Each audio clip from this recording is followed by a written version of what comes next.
بھی سنتوں کا وقت ملے گا، بیٹھ جائے. للہ وکفى وسلام علی عباده الذین اصطفى اما بعد. اعوذ باللہ من الشیطان الرجیم، بسم اللہ الرحمن الرحیم. وما ارسلناک الا رحمة للعالمین. صدق اللہ العظیم. اللہم صل وسلم وبارک علی حبیبک سیدنا ومولانا محمد وآلہ. محترم بزرگوں اور دوستوں، عزیز دینی بھائیوں، گزشتہ کئی جمعہ میں حضرت نبی کریم صلی اللہ علیہ وسلم کی زندگی اور ان کی سیرت پر بیان چل رہا تھا. اس سے پہلے رسول اللہ صلی اللہ علیہ وسلم کی زندگی سے پہلے کے حالات دنیا کے اور مکہ مکرمہ کے، سعودی عرب کے، اور پھر رسول اللہ صلی اللہ علیہ وسلم کی ولادت، اور اس کے بعد ایام رضاعت، پھر والدہ کی وفات اور دادا کی وفات، یہاں تک آپ کی سیرت بیان ہو چکی. جب حضرت نبی کریم صلی اللہ علیہ وسلم کی عمر مبارک 8 سال کی تھی تو دادا کا انتقال ہو گیا. والد تو پہلے ہی سے نہیں تھے، آپ کی تشریف آوری سے پہلے ہی انتقال ہو گیا تھا. والدہ کا انتقال 6 سال کی عمر میں ہو گیا. دادا کی پرورش میں آئے تو 2 سال کے بعد دادا کا بھی انتقال ہو گیا. دادا کی وفات کے بعد آپ کے چچا ابو طالب، ان کی کفالت میں اور ان کی زیر تربیت آپ آ گئے.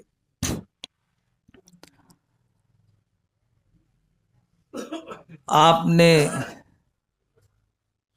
پھر بہت لمبے زمانے تک ان کی سرپرستی میں اپنی زندگی بسر کی. تقریباً 42 سال حضرت ابو طالب اس کے بعد زندہ رہے، نبوت کے بعد زندہ رہے. سن 50 سن نبوی میں جا کر ان کا انتقال ہوا ہے.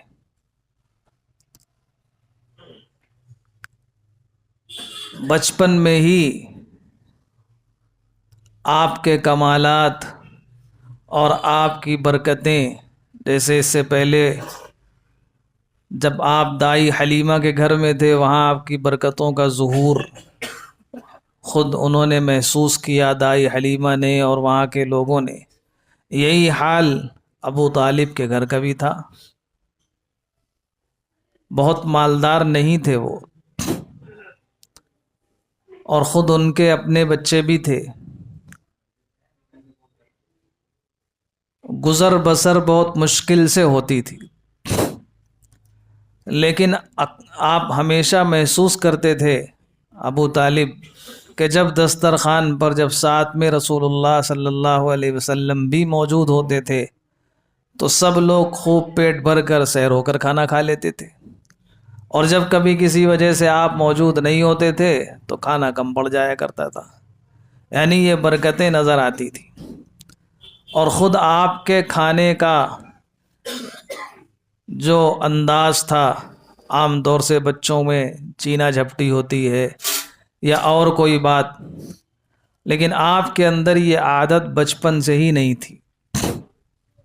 بہت تواضع کے ساتھ بیٹھ کر اور تھوڑا کھانا کھاتے تھے، کم کھاتے تھے، اور یہ کم کھانے کی عادت آپ کی ساری زندگی رہی ہے. یہ تو اب ہم لوگ بہت زیادہ اور طرح طرح کی چیزیں کھانے لگے، بلکہ کچھ زیادہ ہی کھانے لگے. بلکہ اگر کہا جائے کہ کھانے میں ہم بدنام ہو گئے تو برا نہیں، غلط نہیں ہوگا. آپ کو کسی اجنبی شہر میں آپ چلے جائیں اور جہاں زیادہ کھانے کے ہوٹل وغیرہ نظر آ جائیں، فوراً اندازہ ہو جاتا ہے کہ یہ اپنا محلہ ہے. یہ پہچان بن گئی ہماری.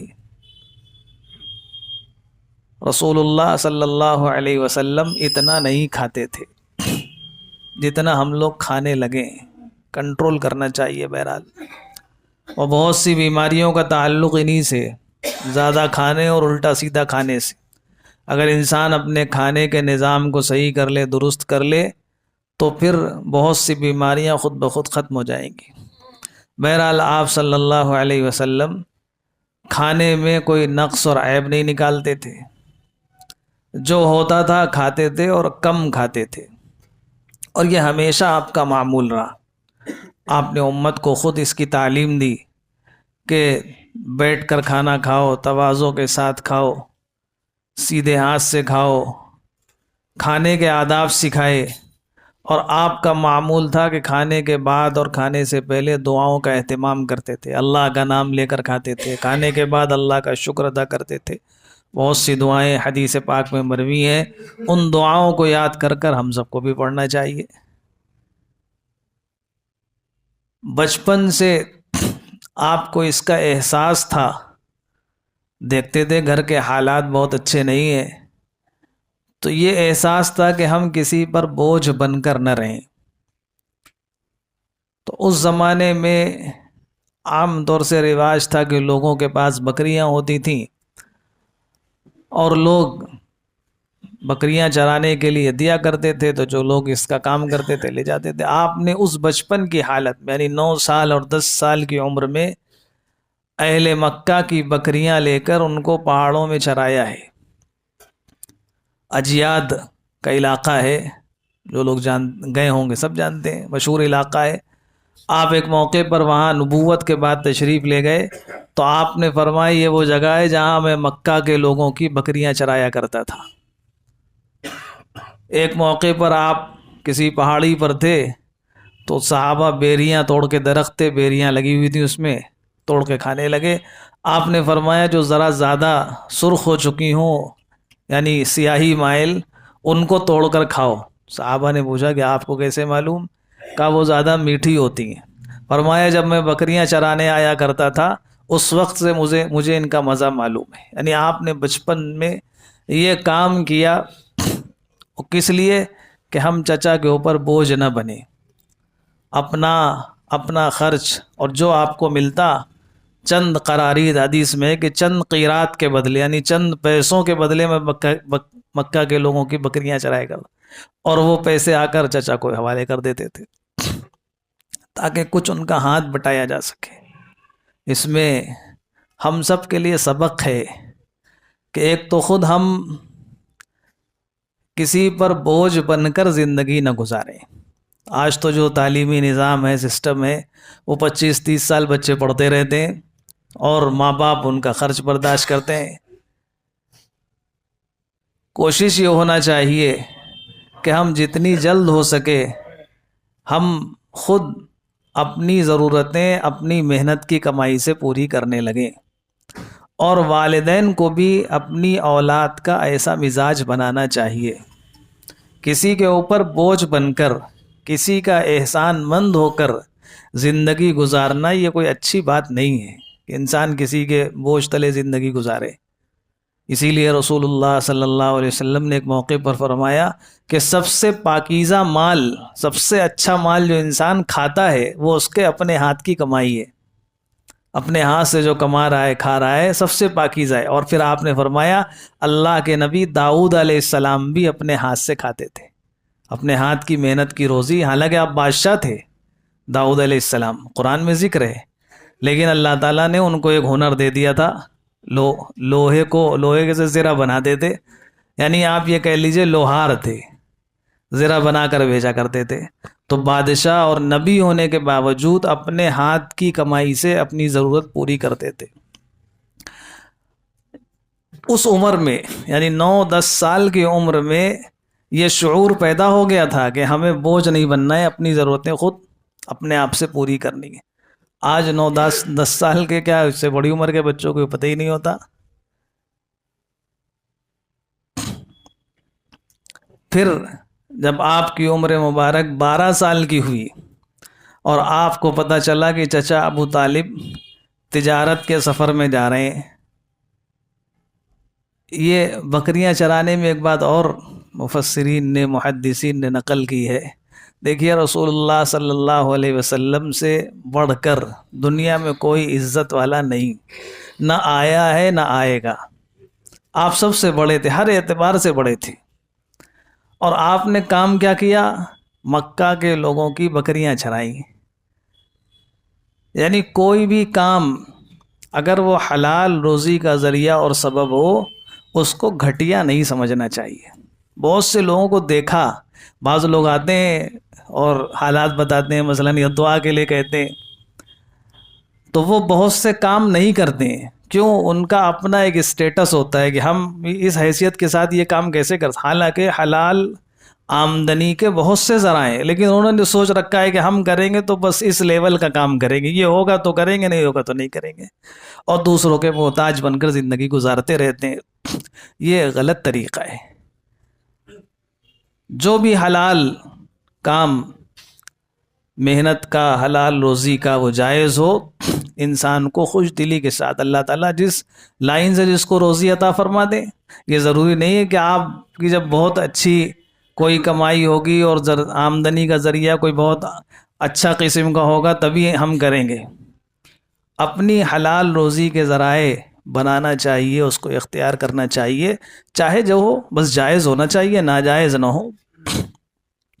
رسول اللہ صلی اللہ علیہ وسلم نے اپنے عمل سے، اور حضرت داؤد علیہ السلام کا ذکر تو قرآن پاک میں ہے، وہ تو لوہے کا کام کرتے تھے اور اپنے ہاتھ سے زرہ بنا کر بیچا کرتے تھے، بلکہ جہاں اللہ تعالیٰ نے ان کا ذکر کیا، ایک بات اور ذکر فرمائی ہے کہ لوہے کی زرہ بناؤ اور ذرا اچھی بنانا، یعنی اس میں کوئی کمی بیشی نہ ہو۔ اس سے پتہ چلا مسلمانوں کا کام اچھا بھی ہونا چاہیے، یہ نہیں کہ بس الٹا سیدھا جیسا بھی ہو کر دیں۔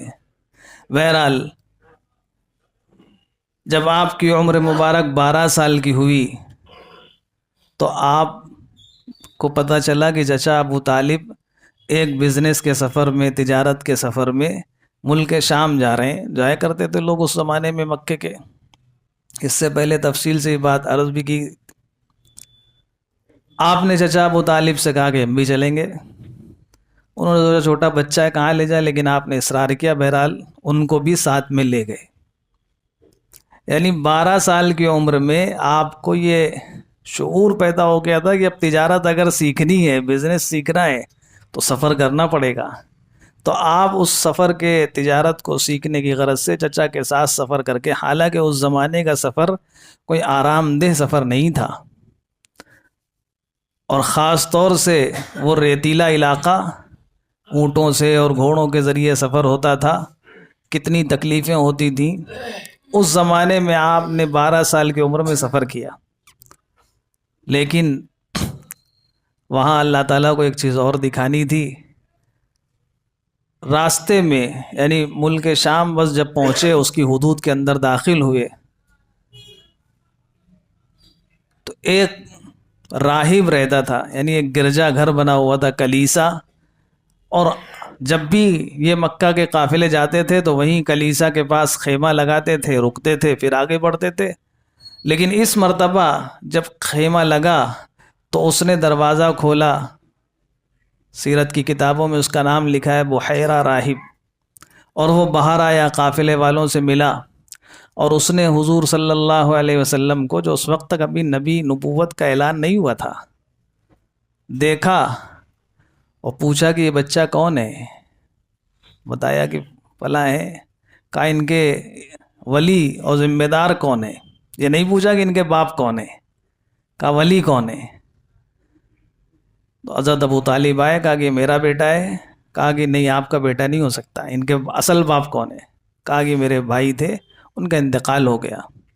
کہا ہماری کتابوں میں جو لکھا ہے وہ کہ ایک نبی پیدا ہوں گے، وہ ایسا ایسا ان کا مقام و مرتبہ ہوگا، وہ یتیم ہوں گے، اور سارے آثار اس بچے کے اندر نظر آ رہے ہیں۔ اس نے دعوت کی، پورے قافلے والوں کو، سب کی خوب اچھا اہتمام کیا، کھلایا پلایا، اور کہا کہ میں دیکھ رہا تھا کہ جب سے جہاں جہاں یہ بچہ بیٹھ رہا ہے، جو درخت ہیں سب جھک کر اس کو سلام کر رہے ہیں، جھک رہے ہیں اس کے سامنے، سایہ کر رہے ہیں۔ اور پھر ایک درخت کے نیچے اس نے حضور صلی اللہ علیہ وسلم سے ملاقات کی۔ آج بھی وہ درخت اسی طرح گھنا ہرا بھرا موجود ہے، آج کل گوگل کا زمانہ ہے، نیٹ میں دیکھیے آج تو بہت تصویریں سینکڑوں اس کی تعداد میں موجود ہیں، بالکل ہرا بھرا وہ درخت آج بھی موجود ہے، لوگ جاتے ہیں زیارت کرتے ہیں اس کی۔ تو اس نے کہا کہ یہ جو کہ نبی ہیں اور ان کا بہت بڑا مقام و مرتبہ ہونے والا ہے، آپ ان کو جب سفر میں آگے لے کر جائیں گے، اور ہماری جتنی کتابیں ہیں سب میں علامات جو لکھی ہیں سب صادق آ رہی ہیں، کہیں ایسا نہ ہو کہ یہود اس کو پریشان کریں اور ان کے قتل کے در پہ ہو جائیں، اس لیے کہ یہودیوں کو بھی انتظار تھا کہ ایک نبی آنے والے ہیں، لیکن وہ یہ سمجھتے تھے کہ وہ نبی شاید ہمارے اپنے خاندان میں آئیں گے، بنی اسرائیل میں، اور حضرت رسول اللہ صلی اللہ علیہ وسلم بنی اسماعیل میں پیدا ہو گئے، اس وجہ سے انہوں نے انکار کیا، دشمنیاں کی۔ تو اس راہب نے کہا کہ ان کو یہیں سے واپس بھیج دیجئے، خطرہ مول نہ لیجئے۔ چنانچہ ابو طالب نے اپنے محافظوں کے ذریعے رسول اللہ صلی اللہ علیہ وسلم کو وہیں سے واپس بھیج دیا۔ پھر آپ مکہ مکرمہ واپس آ گئے۔ غرض یہ کہ اتنی چھوٹی عمر میں ایک تو آپ کے کھانے پینے کا انداز کہ آپ بغیر کسی تکلف کے جو میسر ہوتا تھا وہ کھا لیتے تھے، عیب نہیں نکالتے تھے، منہ ناک نہیں چڑھاتے تھے کہ یہ نہیں کھانا ہے وہ نہیں کھانا ہے، جو میسر ہوتا تھا سب کھا لیتے تھے۔ آج کل بہت سے لوگ ایسے دنیا بھر کی سینکڑوں چیزیں یہ نہیں کھاتے وہ نہیں کھاتے۔ اپنا مزاج ایسا نہیں بنانا، انسان کو اتنا سادہ ہونا چاہیے کہ جو میسر آ جائے صبر اور شکر کے ساتھ انسان استعمال کر لے۔ اور پھر آپ کا یہ مزاج بچپن سے تھا کہ کسی پر بوجھ بن کر زندگی نہ گزارے۔ ہمارے نوجوان بھائی جن کی عمریں تھوڑی بڑی ہو گئی ہیں، جو ابھی تک اپنے ماں باپ پر ڈیپینڈ ہیں، یا جو بڑے ہو گئے اور کسی اور کے سمجھتے ہیں کہ فلاں سے میری ضرورت پوری ہو جائے گی اور یہاں سے پوری ہو جائے گی، ان سب کو سبق لینا چاہیے۔ اپنے ہاتھ بازو اللہ تعالیٰ نے دیے ہیں، اس سے محنت کر کے کمانا چاہیے۔ بہترین انسان وہ ہے جو اپنی ضرورتیں خود اپنے آپ سے پوری کر لے اور دوسروں کی ضرورتیں پوری کر سکے۔ دینے والا ہاتھ بہتر ہے لینے والے ہاتھ سے، حدیث پاک میں فرمائے۔ انسان کو ایسا بننا چاہیے ہم دوسروں کو دے سکیں۔ تو ہمیشہ آپ نے بچپن سے اپنا مزاج یہ بنایا کہ کسی کے اوپر بوجھ بن کر زندگی نہ گزارے، اور اتنی چھوٹی عمر میں آپ نے تجارت کا سفر بھی کیا۔ بہرحال رسول اللہ صلی اللہ علیہ وسلم کی زندگی کے بہت سے اسباق ہیں، اللہ تعالی ہم سب کو سیرت کو سمجھ کر اور اس کے مطابق زندگی گزارنے کی توفیق عطا فرمائے، صحیح طرح سے، اور جیسی سچی محبت ہونی چاہیے رسول اللہ صلی اللہ علیہ وسلم سے ہم سب کے دلوں میں پیدا فرمائے۔ اللہ تعالیٰ کہنے سننے سے زیادہ عمل کی توفیق